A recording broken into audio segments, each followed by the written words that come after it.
I remember when I was a kid, I loved to play computer games.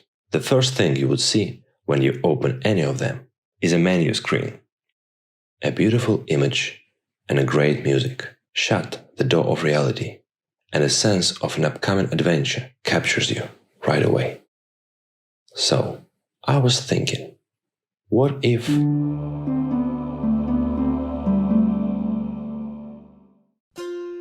Premiere Pro could become a game? It all aligns perfectly. Project is a standard game, and production is a campaign. For team projects, you would join multiplayer. For glory and honor.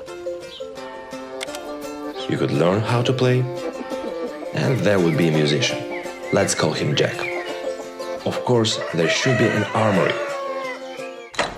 What brings thee to my door, sire? With the finest weapons and tools, so that you can equip yourself for thy quest. So, I was thinking, then I just did it.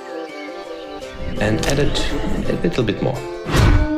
Let it be known, your deeds shall be etched in history.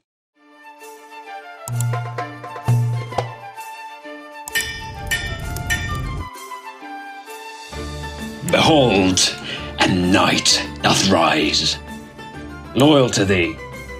Onward! Hands at thy service. Death claims me now. Charge, brave knights! Huzzah! Victory is ours, my lord. Okay, maybe it's too much. You can right-click and disable that. Anyway, I say thee, let your adventure begin. Join the game.